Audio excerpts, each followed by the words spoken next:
The UK's new Prime Minister, Sir Keir Starmer, has promised to bring change. But what does this mean for the future of Britain? Hungary's Viktor Orban was in Moscow for talks with Putin in a rare visit to Russia by a European leader since it invaded Ukraine more than 2 years ago. Russia has been hit by an overnight Ukrainian drone strike in the southern region of Krasnodar.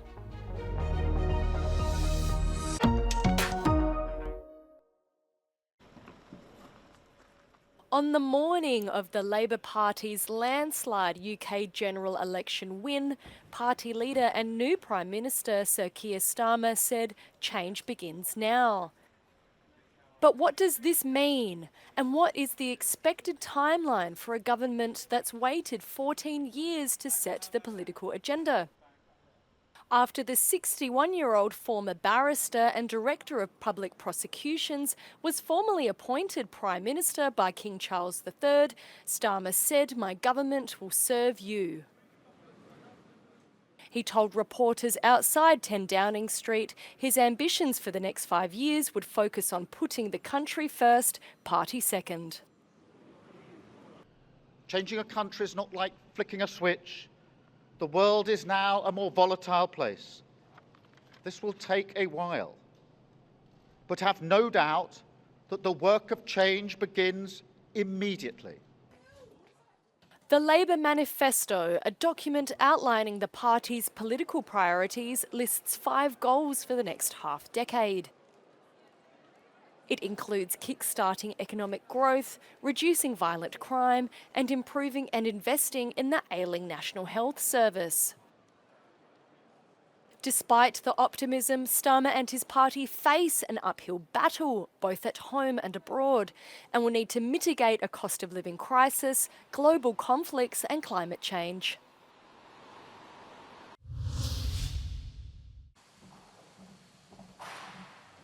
Hungarian Prime Minister Viktor Orban was in Moscow for talks with Russian President Vladimir Putin in a rare visit to Russia by a European leader since it invaded Ukraine more than 2 years ago. At a joint press conference following the meeting, Putin claimed Ukraine was not ready to discuss a ceasefire. Причем это должно быть не просто перемирие или временная приостановка огня, не какая-то пауза, которую киевский режим мог бы использовать, чтобы восстановить потери, перегруппироваться и довооружиться. Речь идет о полном выводе всех войск Украины из Донецкой, Луганской, народных республик, из Запорожской и Херсонской областей. В тот момент, когда Европе очень нужен мир. Tapasztaltam, hogy az álláspontok messze vannak egymástól. A háború lezárásához és a béke megteremtéséhez szükséges lépések számosok, magas, de a dialógus és a párbeszéd helyreállítása tekintetében az első fontos lépés ma sikerült megtenni, és folytatni fogom ezt a munkát. Orban's visit comes only days after he made a similar unannounced visit to Ukraine, where he met with Ukrainian President Zelensky and proposed that Kyiv consider an immediate ceasefire with Russia. His trip to the Russian capital has drawn criticism from other EU leaders. President of the European Commission Ursula von der Leyen said unity was the only way to peace in Ukraine. Polish Prime Minister Donald Tusk questioned who Orban was serving.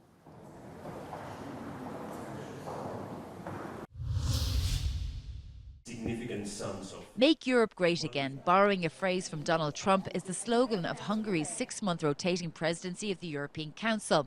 And just days into Hungary's presidency, and Prime Minister Viktor Orban has drawn the ire of the EU after reports emerged he's taking an unscheduled visit to Putin in Russia. President of the European Council, Charles Michel, reminded Orban he has no right to represent the EU in Moscow, tweeting, "The EU rotating presidency has no mandate to engage with Russia on behalf of the EU. No discussions about Ukraine can take place without Ukraine." Meanwhile, the government says its priorities for the EU as part of the presidency include a strong line of migration, enlargement, and it also has a strong role to play to ensure the smooth transition to a new College of Commissioners after the European Parliament elections. It also says defence is a priority, but Hungary is still blocking €6.6 billion of military support for Ukraine. The Hungarian government took the decision that we provide wide-ranging support for Ukraine, including humanitarian one, but we do not provide direct or indirectly military support to Ukraine. The Hungarian government says it promises to be an honest broker and work hard on the transition to the new College of Commissioners, despite the fact that Viktor Orban, the Prime Minister, voted against Ursula von der Leyen for a second term as President of the European Commission. However, there is concern among some member states that the constant blocking by Hungary on issues regarding Ukraine, whether it's military, finance or the areas of enlargement, will still cause consternation. Shona Murray, Euronews, Budapest. Ukraine has struck the southern Russian region of Krasnodar in an overnight drone attack which killed at least one person, according to local authorities. More drone strikes in the Republic of Adygea and the central Tambov region are also reported to have set several oil depots on fire. While Kyiv has not yet claimed responsibility for the attacks, Ukraine has previously struck Russian energy sites and targeted its infrastructure. It follows footage released by the Russian Ministry of Defense of what it says shows units using land drones and tanks to attack Ukrainian positions near Donetsk.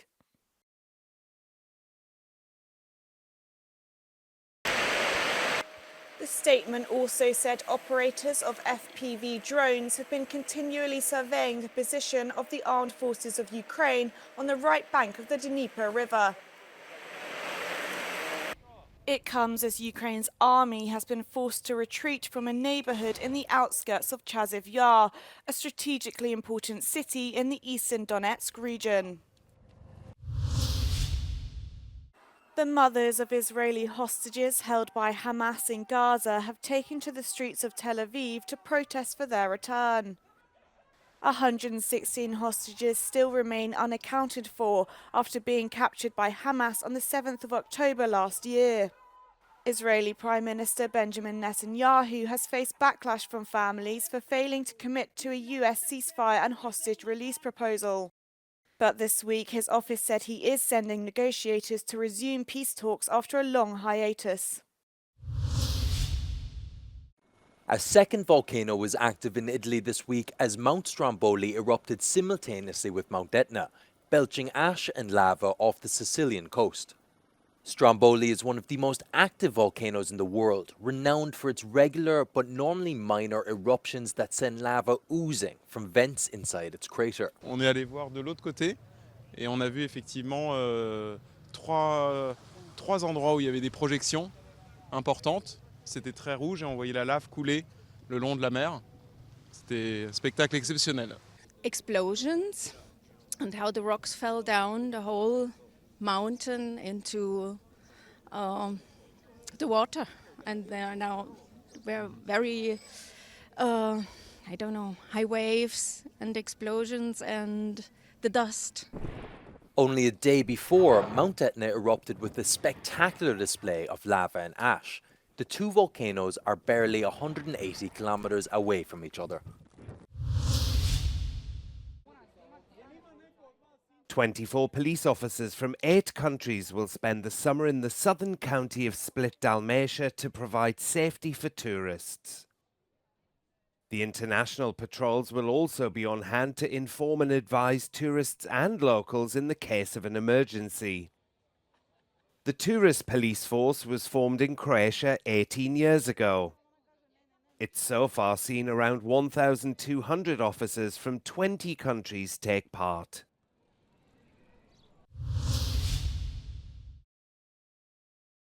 Police in Spain have dismantled a drug trafficking ring based in Catalonia and operating across 3 provinces. The group used agricultural and livestock warehouses to cultivate large amounts of marijuana. Police arrested 10 people and seized more than 3,000 marijuana plants. The ring had reportedly been operating for several months and was headed by 2 Serbian nationals. The French capital is gearing up to welcome athletes and visitors from around the world. But just 3 weeks before the Olympics, the excitement is now mixed with anxiety about the country's political future.